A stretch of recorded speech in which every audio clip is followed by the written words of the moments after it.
राधे राधे दोस्तों, हमारे चैनल चतुर्वेदी ज्ञान ज्योति में आपका हार्दिक स्वागत है।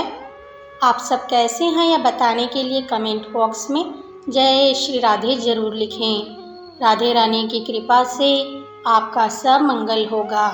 दोस्तों, आज हम आपको इस वीडियो के माध्यम से बहुला चतुर्थी व्रत कथा सुनाएंगे।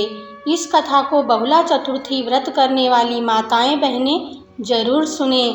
इससे उनके संतान की आयु लंबी होगी, धन समृद्धि, यश कीर्ति प्राप्त होगी। व्रत करने वाली महिलाओं पर भगवान गणेश जी की भी कृपा बनी रहेगी। दोस्तों, चलिए हम आपको बहुला चतुर्थी व्रत कथा सुनाते हैं। द्वापर युग में जब श्री हरि विष्णु भगवान ने कृष्ण रूप में धरती पर अवतार लिए थे, तब उनकी बाल लीलाएं देखने के लिए सभी देवी देवताओं ने गोप गोपियों का रूप धारण किया था। श्री कृष्ण जी की बाल लीलाएं सभी देवी देवताओं को अति भाती थी। उनका गोपियों के साथ रास लीला हो या माखन चोरी करना हो, इन सभी बातों से वे सबका मन मोह लेते थे। भगवान श्री कृष्ण की लीला को देखने तथा सेवा करने के लिए एक दिन कामधेनु जाति की गाय ने भी बहुला के रूप में नंद बाबा की गौशाला में प्रवेश किया। वह नंद बाबा के गौशाला में रहने लगी। श्री कृष्ण जी को बहुला गाय बहुत ही पसंद आई। वे हमेशा उसी के साथ समय बिताते थे। बहुला गाय के एक बछड़ा भी था। जब बहुला घास चरने जाती तब वह अपने बछड़े को बहुत याद करती थी। बहुला गाय भगवान श्री कृष्ण जी से भी बहुत प्रेम करती थी। वह भी भगवान श्री कृष्ण जी के आसपास ही हमेशा रहती थी। एक बार जब बहुला घास चरने के लिए जंगल गई, चरते चरते वो बहुत ही आगे निकल गई।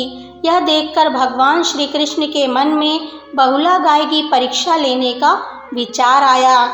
जब बहुला घास चर रही थी तब भगवान श्री कृष्ण शेर के रूप में उसके सामने प्रकट हो गए। शेर को सामने देखकर बहुला भयभीत हो गई और उसे अपने बछड़े का ही ख्याल आ रहा था। जैसे ही शेर आगे बढ़ा, बहुला ने शेर से कहा कि मुझे तुम अभी मत खाओ, अभी मुझे तुम जाने दो, क्योंकि घर पर मेरा बछड़ा भूखा है। मैं उसे दूध पिलाकर आपके पास वापस आ जाऊंगी, तब आप मुझे खा लेना। शेर ये बातें सुनकर हंसने लगा और कहा, तुम तो मेरे सामने हो, मैं तुम्हें कैसे जाने दूं? तुम वापस नहीं आई तो मैं भूखा ही रह जाऊंगा। तब बहुला ने सत्य और धर्म की शपथ लेकर कहा कि मैं अवश्य ही वापस आऊंगी। तब शेर बने श्री कृष्ण जी उसकी शपथ से प्रभावित होकर बहुला को जाने दिया। बहुला गौशाला में जाकर अपने बछड़े को दूध पिलाकर और उसे प्यार किया।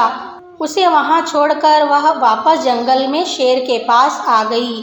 बहुला गाय की सत्य और निष्ठा को देखकर शेर बने श्री कृष्ण जी अत्यंत प्रसन्न हुए और अपने असली रूप में आ गए और बहुले से बोले, हे बहुला, तू मेरी परीक्षा में सफल रही।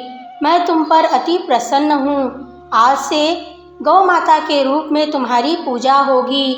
जो भी व्यक्ति भाद्रपद महीने की कृष्ण पक्ष की चतुर्थी तिथि पर तुम्हारी पूजा करेगा, वह व्यक्ति सभी सुखों को प्राप्त करेगा। माताओं को धन, संतान सुख, सुख समृद्धि और वैवाहिक सुख प्राप्त होगा। इस प्रकार से बहुला चतुर्थी व्रत कथा पूर्ण हुई। बोलिए भगवान श्री कृष्ण भगवान की जय। दोस्तों, बहुला चतुर्थी व्रत के दिन भगवान गणेश जी, गौ माता और श्री कृष्ण का पूजन किया जाता है।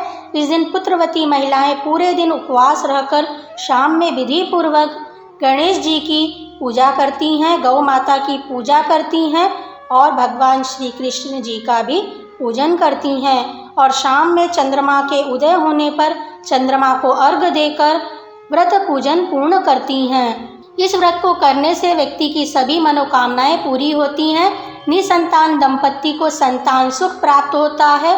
जो संतान वाली महिलाएं हैं वे अपनी संतान की लंबी आयु और सुख समृद्धि के लिए, सुखी जीवन के लिए यह व्रत करती हैं। इस दिन चतुर्थी तिथि होती है। इस दिन गणेश जी की भी पूजा करनी होती है।